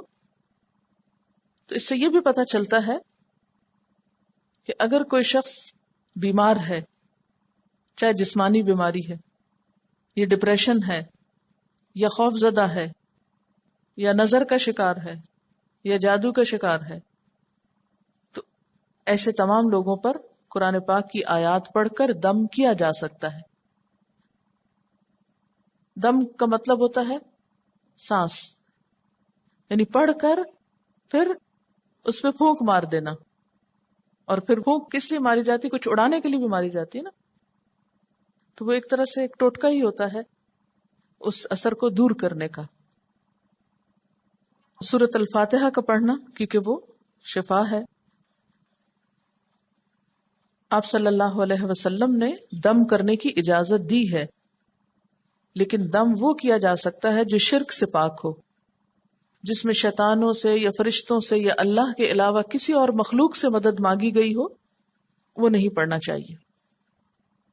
آپ صلی اللہ علیہ وسلم کے پاس چند لوگ آئے اور انہوں نے کہا کہ ہم جاہلیت کے دور میں دم کیا کرتے تھے، یعنی بیماروں کے علاج کے لیے. تو آپ نے فرمایا اپنے دم مجھ پہ پیش کرو، دکھاؤ مجھ کو کیا پڑھتے تھے. اور ہر ایسا دم درست ہے جس میں شرک نہ پایا جاتا ہو. اب آپ دیکھیں کہ یہ جو عامل لوگ ہوتے ہیں کیسے کیسے اشتہار دیتے ہیں. 2 لاکھ روپے نقد انعام، آنکھوں دیکھا ہمزاد اور موکلان کا بولنا، عاملوں کی پہچان. اس عامل جادوگر کی خدمت میں پیش کروں گا جو میرے سفلی کالے ہانڈی و مٹھ کی کاٹ پر دوبارہ علم کرے. حیرت انگیز کرامات کی بدولت فوری رابطہ. اچھا، جادو سے متعلق کچھ چیزیں اور بھی ذکر کرنا چاہوں گی. آپ صلی اللہ علیہ وسلم نے فرمایا جس نے علم نجوم کا کچھ حصہ حاصل کیا تو گویا اس نے اتنا جادو سیکھ لیا اور جس قدر سیکھتا جائے گا اتنا ہی اس کی وجہ سے گناہ میں اضافہ ہوتا چلا جائے گا. ستاروں کا علم، ہاروسکوپ، ستارے کیا کہتے ہیں، سیکھنے میں، یقین کرنے میں، اس پر عمل کرنے میں، اس کو استعمال کرنے میں، اس کو پڑھنے میں، even if you don't believe it, تو یہ لغو چیز ہے. نبی صلی اللہ علیہ وسلم نے اس سے منع کیا ہے. کہتے ہیں کہ برائی جو ہوتی ہے اس کے قریب سے بھی گزرنے سے اس کا اثر آنے کا ڈر ہوتا ہے. سوال ہے اگر تعویذات گھر میں پڑے ہوئے ملیں تو ان کو کیا کرنا چاہیے؟ ان کو پانی میں بہا دینا چاہیے. ایک کمنٹ ہے، ایک ایکسٹریم یہ بھی ہے کہ کچھ بھی ہو تو اسے جادو سمجھا جائے، ہر چھوٹی بڑی بات کو اثر کا نام دیا جائے. جی ہاں، یہ بھی ایک عام عادت ہے لوگوں میں کہ کسی کے تھوڑی سی بھی کوئی تکلیف ہے تو وہ یہ نہیں سوچتا کہ مجھے ٹھنڈ لگ گئی ہے یا میں نے اوور ایٹنگ کر لی ہے یا کوئی اوور ایگزرشن کر لی ہے. وہ فوراً کیا سوچنے لگتا ہے کہ مجھ پہ اثر ہو گیا ہے. تو ایسے توہمات کا بھی شکار نہیں ہونا چاہیے کہ چھوٹی بڑی تکلیف کو جادو کا نام دے دیا جائے. اس سے انسان جب توہم میں گرفتار ہوتا ہے تو اس کی عمل کی صلاحیت اور اس کی کریٹیوٹی جو ہے وہ متاثر ہونے لگتی ہے. تو شیطان ہم کو عام طور پر یہ خیال دلاتا ہے کہ ہم ایسے وسوسوں کا شکار ہو جائیں تاکہ ہم کام نہ کریں. تو اگر کوئی ایسا وہم آنے لگے تو سب سے پہلے کیا کریں؟ اعوذ باللہ من الشیطان الرجیم پڑھیں، آیت الکرسی پڑھیں، کل پڑھ کر خود اپنے اوپر پھونک لیں. اور وہ دعا پڑھے جو حضرت کعب الاحبار پڑھتے تھے. عموماً یہ ہوتا ہے کہ جب بھی آپ کوئی اچھا کام شروع کرتے ہیں تو شر کی قوتیں آپ کے خلاف ہو جاتی. شیطان، انسان، مختلف طرح کے لوگ، وہ آپ کو اپریشیٹ کرنے کی بجائے الٹا آپ سے بسا اوقات حسد کرنے لگتے ہیں، یا آپ کو بعض اوقات تھریٹ کرتے ہیں، بعض اوقات کچھ اور آپ کے ساتھ برا چاہتے ہیں، بعض اوقات اور کچھ نہیں تو بس ایسے ہی مشغلے کے طور پر. کیونکہ بہت سے لوگوں کے پاس کچھ کام نہیں ہوتا، ان کا صرف کام یہ ہوتا ہے کہ جو کوئی کام کرے اس کے کام میں رکاوٹ ڈالیں. تو ایسے تمام چیزیں پھر انسان کو خوفزدہ رکھتی ہیں، پریشان رکھتی ہیں. اور یاد رکھیے کہ نبی صلی اللہ علیہ وسلم نے ایسے خوف، توہمات اور وہم سے پناہ مانگی ہے. آپ دعا مانگا کرتے تھے اللہم انی اعوذ بک من الہم والحزن، اے اللہ میں تفکرات اور غم سے آپ کی پناہ چاہتا ہوں. کیوں؟ اس لیے کہ جب انسان کے دل میں غم جگہ پکڑ لے تو کوئی کام نہیں ہو سکتا. خوف جگہ پکڑ لے تو انسان بہت سی اپنی صلاحیتوں اور قوتوں سے محروم ہو جاتا ہے. اسی طرح کوئی اور پریشانی انسان کو بے وجہ کی لگ جائے جس کی کوئی حقیقت نہیں، محض وہم پر مبنی ہے، تو انسان بہت سے کارآمد اور مفید کام کر نہیں سکتا. تو اس لیے ان چیزوں سے انسان بچا رہے یا اس کا ذہن خالی رہے تو انسان اپنی جو پازیٹیو صلاحیتیں ہیں ان کو خیر کے راستے میں لگاتا رہتا ہے. تو اب یہ ہے کہ کچھ چیزیں ہمارے بس میں نہیں ہوتی، ہمارے کنٹرول میں نہیں ہوتی. مثلا کوئی شخص آپ سے حسد کر رہا ہے، آپ کس طرح اس کو پکڑ کے روکیں؟ بعض اوقات پتہ چل جاتا ہے تو چلیں آپ اس کے ساتھ اچھا سلوک کرتے ہیں، ہو سکتا ہے اس کا غصہ غضب ٹھنڈا ہو جائے. لیکن بسا اوقات پتہ بھی نہیں چلتا، وہ دل ہی دل میں جل رہا ہوتا ہے اور پیچھے پیچھے جڑیں کاٹ رہا ہوتا ہے، آپ کو تو پتہ ہی نہیں چلتا وہ کیا کر رہا ہے. اب ایسے لوگوں کے خلاف آپ کیا دفاع کریں گے اپنا؟ تو بہتر یہ ہے کہ آپ اللہ تعالیٰ سے مدد مانگ لیں اور دعا مانگ لیں، اور ان ساری چیزوں سے بے نیاز ہو کر جو کر رہے ہیں اسے کرتے جائیں. کیونکہ وقت جو ہے وہ بہت قیمتی چیز ہے، وہ فکر اور پریشانیوں میں گنوانے کے لیے نہیں ہے، کیونکہ بہت سی چیزوں کا علاج ہمارے پاس نہیں ہوتا. تو کم از کم دعا تو کریں کہ جس سے ہم شر کی قوتوں سے پھر نبٹ سکیں. سوال ہے کیا تمام جنات شیاطین ہوتے ہیں؟ تمام جنات شیاطین نہیں ہوتے. جنوں میں اچھے بھی ہوتے ہیں، برے بھی ہوتے ہیں، کچھ نیک بھی ہوتے ہیں، کچھ بد ہوتے ہیں، جیسے انسانوں میں. شیطان صرف جنوں میں نہیں ہوتا، شیطان انسانوں میں بھی ہوتے ہیں، اور انسانوں کے شیطان جنوں کے شیطان سے زیادہ بدتر ہوتے ہیں. کسی نے لکھا کہ آج کل ایک ناول ہے ہیری پوٹر، بہت مشہور ہو رہا ہے بچوں میں، اس کا مرکزی کردار ایک جادوگر بچہ ہے اور اس کو ایک عرصے سے ہیرو بنا کر پیش کیا جا رہا ہے. اس ناول کو ایوارڈز بھی ملے ہیں اور اس پر فلم بھی بنائی گئی ہے. اس میں جادو کو پروموٹ کیا گیا ہے. غیر محسوس طریقے سے یہ کردار بچوں پر اثر انداز ہو رہا ہے. یہ کردار ہو یا کوئی اور کردار، ظاہر ہے کہ لوگوں کے پاس کوئی حقیقت نہیں ہے، ایمان نہیں ہے، تو پھر وہ ایسی ہی چیزوں کا سہارا لیں گے. وہ ایک ہمارے اندر حس ہوتی ہے نا کہ ہم غیب کے بارے میں جانیں، ہے نا، ایک کیوریوسٹی ہوتی ہے نا کہ ہمیں پتہ چلے کہ ان سین ورلڈ کیسی ہے اور غیر محسوس طریقے سے یا سپر نیچرل طریقے سے کوئی کام کیسے ہوتے ہیں. اور ویسے بھی ہم یہ چاہتے ہیں کہ بس کچھ جنتر منتر ہوں جس سے دنیا کے حالات بدل جائیں، کچھ کام تو کرنا نہ پڑے. تو ہمیں ایسے کیریکٹر بھی پھر بہت پسند آنے لگتے. تو یہ کیریکٹر ہو یا کوئی اور کیریکٹر، کرنا ہمیں یہ چاہیے کہ اپنے بچوں کو حقیقت کی تعلیم دیں، ان کے سامنے خیر اور شر واضح کریں، تاکہ اس کے مقابلے میں یہ یقینی علم ان کے سارے کانسیپٹس کو درست کر دے. ہم یہ نہیں کر سکتے کہ یہ نہ پڑھو، یہ چھوڑ دو، یہ نہ کرو، وہ نہ کرو. نہیں، انہیں یہ دے، یہ معیار ہے، یہ کرائیٹیریا، یہ سٹینڈرڈ ہے، یہ اصل ہے، یہ سچ ہے، یہ حقیقت ہے. جب ان کو سچ کا پتہ چل جائے گا تو باقی ہر چیز کو رد کرنے کے لیے ان کے اپنے اندر ایک ایمان اور ایک جرأت پیدا ہو جائے گی. پھر کوئی چیز ان پہ اثر انداز نہیں ہوگی. جب ایک ریزسٹنس انسان کے اندر بلڈ ہو جاتی ہے تو پھر کوئی بھی وائرسز اس پہ اثر نہیں کرتے. لیکن اگر وہ بلڈ نہیں کریں گے اور صرف وائرسز سے جنگ کرتے رہیں گے تو آپ بیماری سے نہیں بچ سکتے. جب سب کچھ اللہ کے اختیار میں تو جادو کا عمل کیسے ہو جاتا ہے؟ اللہ کے اذن سے ہوتا ہے. اللہ تعالیٰ نے دنیا میں خیر اور شر دونوں رکھے اور دونوں کو آزادی دی ہے نا، آزادی اچھا کرنے کی بھی اور برا کرنے کی بھی، تاکہ اچھے لوگوں کو اچھائی کا فائدہ ملے اور برے لوگوں کو ان کی برائی کی سزا ملے. اگر یہ آزادی نہ ہوتی، یہ چوائس نہ ہوتی، پھر تو جنت اور دوزخ بھی نہ ہوتی، ہے نا. تو یہ اللہ تعالیٰ کی مصلحت تھی کہ میں لوگوں کو چوائس دوں